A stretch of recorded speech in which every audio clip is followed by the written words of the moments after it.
찬송가 251장입니다. 찬송가 251장입니다.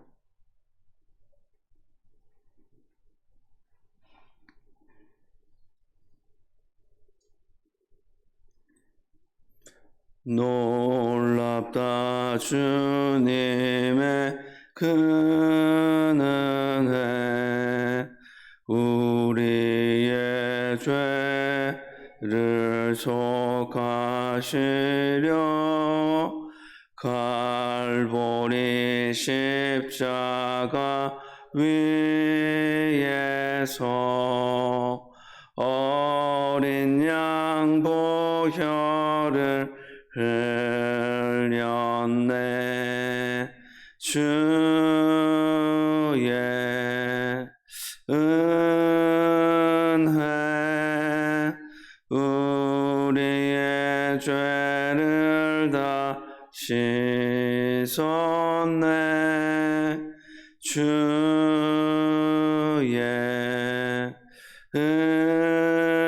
은혜 우리의 죄를 다 씻었네.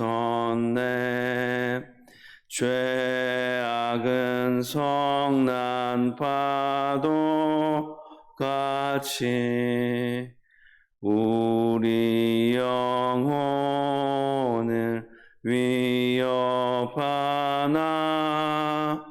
헤아릴 수 없는 주 은혜, 십자가에서 보이셨네. 주의 은혜 우리의 죄를 다 씻었네. 주의 은혜 우리의 죄를 다 씻었네. 죄악에 물든 영혼들을 주께서 피로 씻으시네. 지금도 흐르는 그 피에 눈보다 더 희게 씻으라. 주의 은혜 우리의 죄를 다 씻었네. 주의 은혜 우리의 죄를 다 씻었네. 피할 수 없는 그네를 믿는 자에게 거저주네. 형제여 주 앞에 나와서 더 지체 말고 받으라. 주의 은혜 우리의 죄를 다 씻었네. 주의 은혜 우리의 죄를 다 씻었네. 아멘. 하나님의 말씀은 느헤미야 9장 9절에서 18절까지의 말씀입니다. 느헤미야 9장 9절에서 18절까지의 말씀 교독하시고 마지막 절을 함께 읽도록 하겠습니다. 그의 마음이 주 앞에서 충성됨을 보시고 그와 더불어 언약을 세우사 가나안 족속과 헷 족속과 아모리 족속과 브리스 족속과 여부스 족속과 기르가스 족속의 땅을 죄송합니다. 9장 9절 제가 잘못 읽었네요. 죄송합니다. 주께서 우리 조상들이 애굽에서 고난 받는 것을 감찰하시며 홍해에서 그들의 부르짖음을 들으시고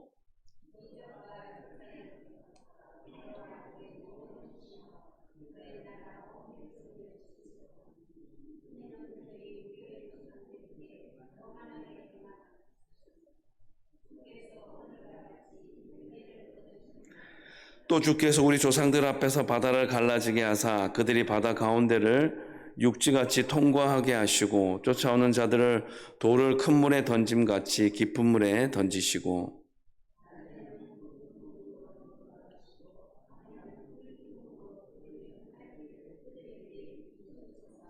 또 시내산에 강림하시고 하늘에서부터 그들과 말씀하사 정직한 규례와 진정한 율법과 선한 율례와 계명을 그들에게 주시고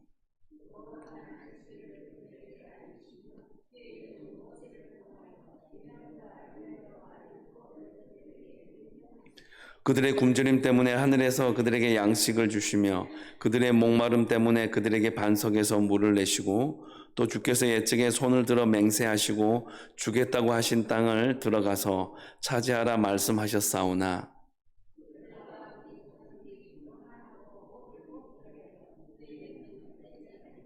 거역하며 주께서 그들 가운데에서 행하신 기사를 기억하지 아니하고 목을 굽게 하며 패역하여 스스로 한 우두머리를 세우고 종되었던 땅으로 돌아가고자 하였나이다. 그러나 주께서는 용서하시는 하나님이시라. 은혜로우시며 긍휼히 여기시며 더디 노하시며 인자가 풍부하심으로 그들을 버리지 아니하셨나이다. 또 그들이 자기들을 위하여 송아지를 부어 만들고 이르기를 이는 곧 너희를 인도하여 애굽에서 나오게 한 신이라 하여 하나님을 크게 모독하여 싸우나. 아멘. 하나님의 은혜를 잊는 것은 하나님의 뜻을 거역하는 불순종만큼이나 심각한 죄입니다.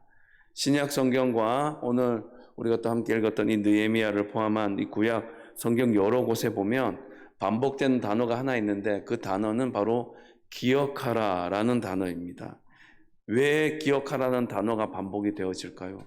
그만큼 죄를 짓고 그 죄를 반복해서 다시는 짓지 말아야 하는데도 또 그것을 잊어버리고 자기들이 속여내 좋은 대로 자기들의 불편한 것을 견디지 못하고 우상 숭배하고 범죄하는 모습을 너무나 많이 보여주었기 때문에 하나님은 말씀을 통해서도 기억하라, 기억하라, 기억하라 라는 명령을 여러 번 하시는 것입니다.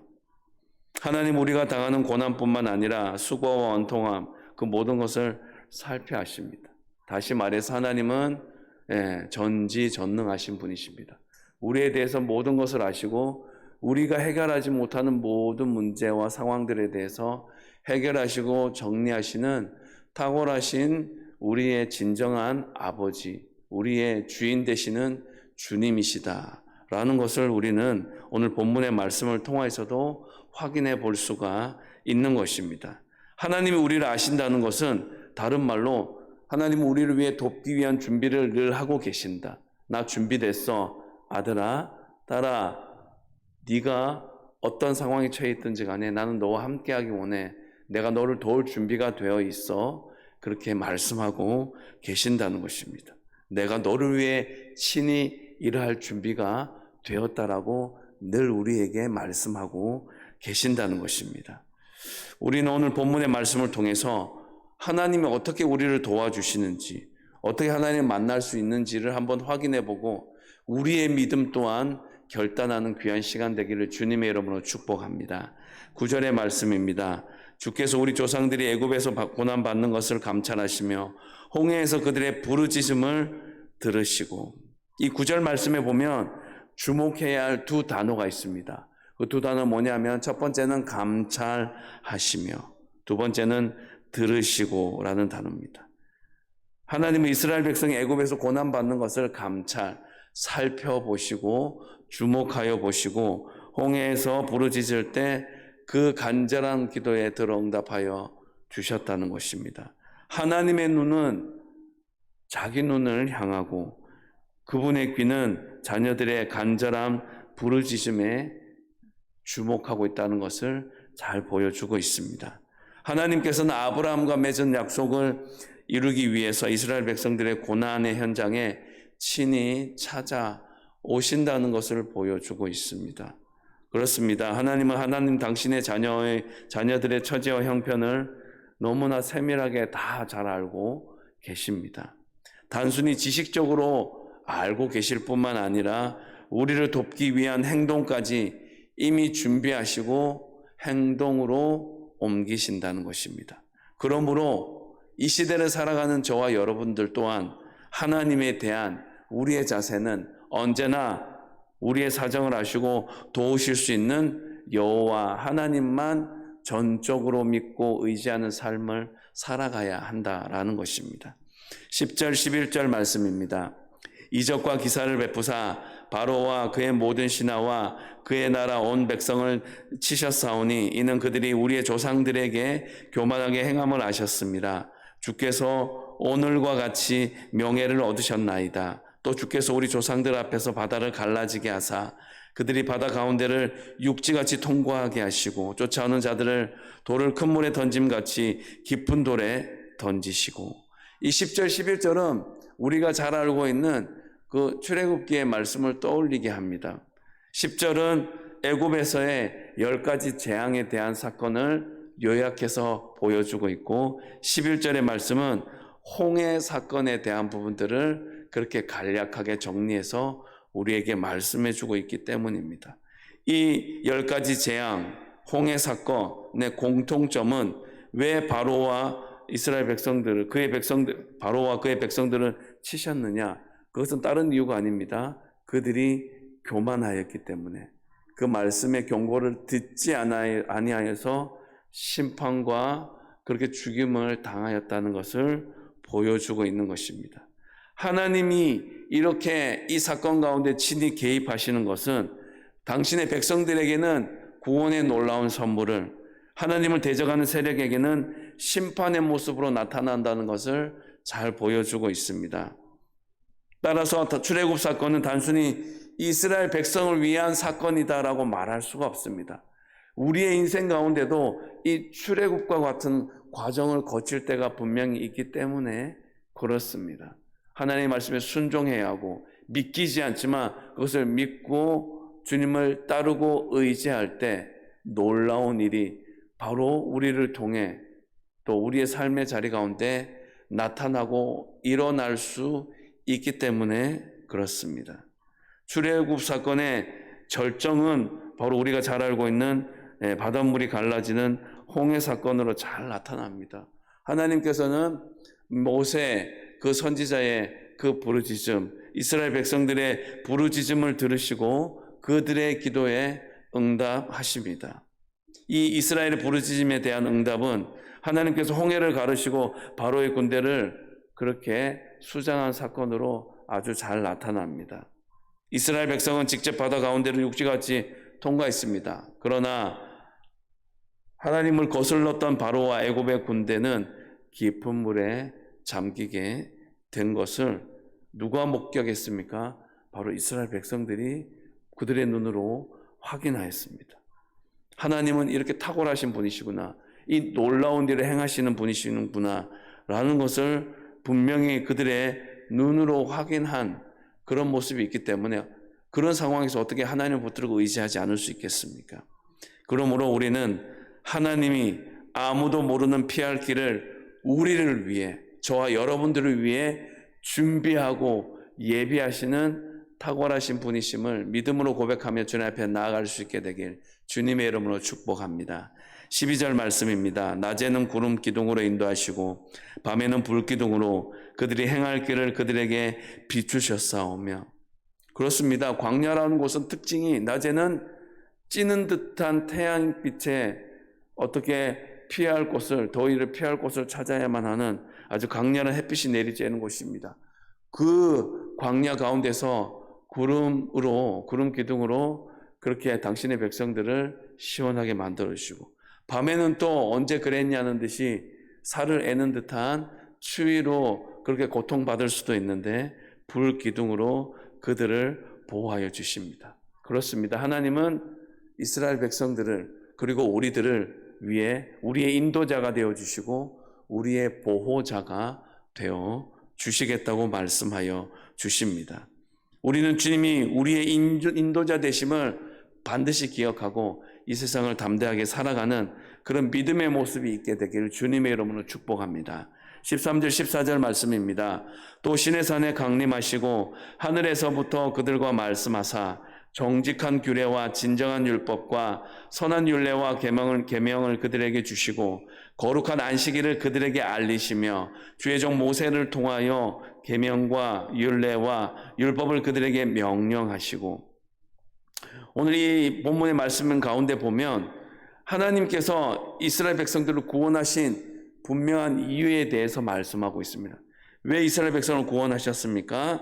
거룩한 백성, 제사장 나라로 그들을 세워가기 위하여서 이렇게 이스라엘 백성들을 구원하여 주셨다는 것입니다.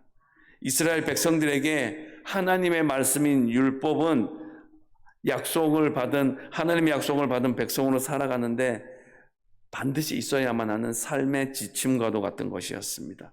그리고 이 율법을 통해 이스라엘 백성들은 하나님의 자녀로, 거룩한 백성으로 살아갈 수 있게 되었습니다. 그런 의미에서 이 하나님의 말씀인 율법은 당신의 자녀들을 향한 하나님의 선물이다라고 말할 수가 있는 것입니다. 이 율법을 가리키는 다양한 단어가 13절에 보면 나와 있습니다. 정직한 규례, 진정한 율법, 선한 율례와 계명, 이것은 바로 하나님의 말씀인 율법을 가리키는 표현인 것입니다. 그 율법은 누구를 통해 주어졌습니까? 바로 하나님의 종 선지자 모세를 통하여서 주어졌습니다. 그 율법을, 하나님의 말씀을 강조하는 문맥에서 14절에 보면 거룩한 안식일을 따로 띄어서 그렇게 표현하고 있습니다. 왜 이렇게 따로 띄어서 표현을 하고 있을까요? 그것은 바로 바벨론, 그들이 포로된 이후에 안식일이 그들에게 가지는 의미가 얼마나 중요한지를 깨달아 알게 하기 위한 하나님의 분명한 목적이 이 말씀 가운데 있다는 것입니다. 안식일을 잘 지키는 것, 그것은 바로 하나님의 말씀의 기본이 되어지기 때문에 그렇다라는 것입니다. 그래서 우리가 주일을 성수하는 것은 단순히 주일날 예배를 드리러 주의 전에 나온다라는 그 의미 이상으로 어떤 의미가 있습니까? 나는 예배를 통하여 하나님의 말씀을 기억하고 그 말씀에 순종하며 지켜 행하는 삶을 살겠습니다. 그런 말씀의 은혜를 저의 심령 가운데도 부어주시고 공급하여 주시고 채워주시옵소서라는 그런 의미가 이 속에 담겨져 있는 것입니다. 15절 말씀입니다. 그들의 굶주림 때문에 그들에게 양식을 주시며 그들의 목마름 때문에 그들에게 반석에서 물을 내시고 또 주께서 옛적에 손을 들어 맹세하시고 주겠다고 하신 땅을 들어가서 차지하라 말씀하셨사오나, 이스라엘 백성은 광야를 지나가면서 배고프다고 목마르다고 하면서 자꾸만 그들의 인도한 하나님을 원망하고 그렇게 그들에게 세워준 모세 지도자를 자꾸만 모세 지도자에게 불평 불만을 쏟아내 놓게 됩니다. 그런 그들에게 하나님은 양식을 주셨습니다. 만나와 메추라기를 주셨고 반석에서 물을 내어 주셨습니다. 그렇습니다. 하나님은 당신의 자녀에게 불편한 것, 불평할 거리가 있다라면 그것을 해결하여 주시고 채워주시는 참으로 의로우신 왕이 되시는 분이다라고 우리에게 말씀하고 있습니다. 우리의 진정한 필요를 공급해 주시는 하나님께만 모든 것을 내어 맡기고 구하고 붙들고 의지하는 이 새벽의 귀한 시간 되기를 주님의 이름으로 축복합니다. 더 이상 불평하거나 원망하지 말고 우리에게 일용할 양식을 공급하시는 하나님을 믿으며 그 필요를 구하는 그런 저와 여러분의 삶의 자리가 이어지게 되길 주님의 이름으로 축복합니다. 16절에서 18절까지의 말씀입니다. 그들과 우리 조상들이 교만하고 목을 굳게 하여 주의 명령을 듣지 아니하고 거역하며 주께서 그들 가운데서 행하신 기사를 기억하지 아니하고 목을 굳게 하며 패역하여 스스로 한 우두머리를 세우고 종되었던 땅으로 돌아가고자 하였나이다. 그러나 주께서는 용서하시는 하나님이시라. 은혜로우시며 긍휼히 여기시며 더디 노하시며 인자가 풍부하심으로 그들을 버리지 아니하셨나이다. 또 그들이 자기들을 위하여 송아지를 부어 만들고 이르기를 이는 곧 너희를 인도하여 애굽에서 나오게 한 신이라 하여 하나님을 크게 모독하였사오나. 이 16절에서 18절의 말씀은 하나의 어떤 형태를 보여줍니다. 어떤 형태를 보여주냐면 이스라엘 백성들의 반역, 하나님의 은혜 베푸심, 또 이스라엘 백성들의 반역.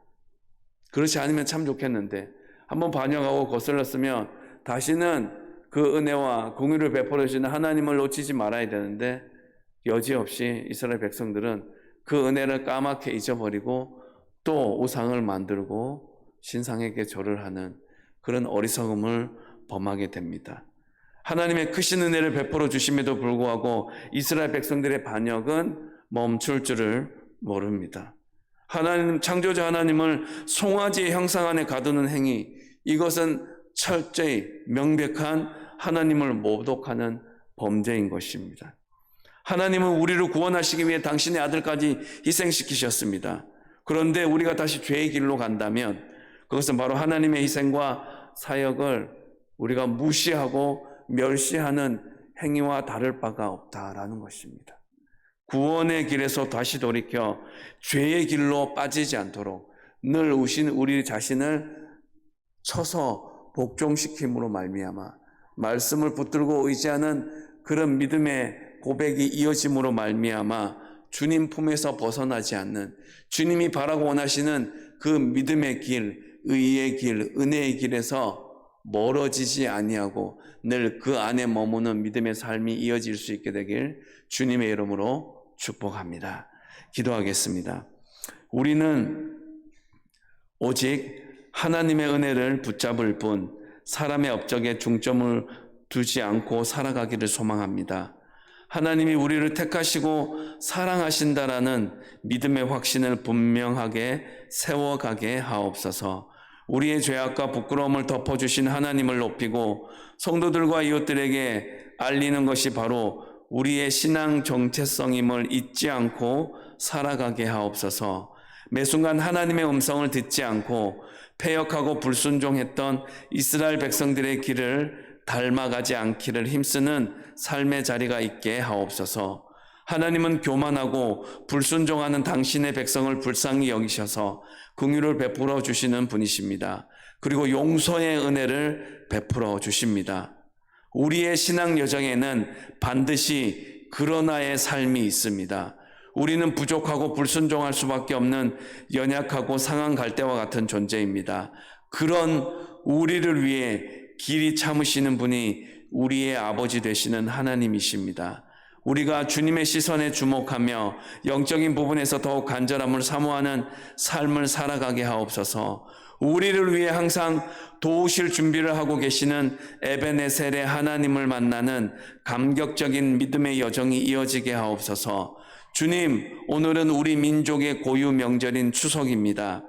친척들과의 만남과 교제를 통해 주님의 사랑과 은혜를 풍성히 나누는 즐겁고 유익한 시간 되게 하옵소서. 모든 성도들이 영육간 강건함을 도모하며 쉼을 통하여 재충전되는 의미 있는 시간 보내게 하옵소서. 육신적인 연약함으로 아픔과 슬픔으로 어려운 시간을 보내는 환우들과 성도들을 주님 기억하여 주시고 붙들어 주셔서 여호와 라파 치유하시는 주님의 강력한 역사하심의 손길이 그 능력을 발휘하는 복된 시간 되게 하옵소서. 주님이 부어주시는 한량없는 큰 은혜로 당당하고 담대하게 살아가는 모든 효성의 가족들 되게 하옵소서. 예수님의 이름으로 기도합니다. 아멘. 하늘에 계신 우리 아버지, 아버지의 이름을 거룩하게 하시며 아버지의 나라가 오게 하시며 아버지의 뜻이 하늘에서와 같이 땅에서도 이루어지게 하소서. 오늘 우리에게 일용할 양식을 주시고 우리가 우리에게 잘못한 사람을 용서하여 준 것 같이 우리 죄를 용서하여 주시고 우리를 시험에 빠지지 않게 하시고 악에서 구하소서. 나라와 권능과 영광이 영원히 아버지의 것입니다. 아멘.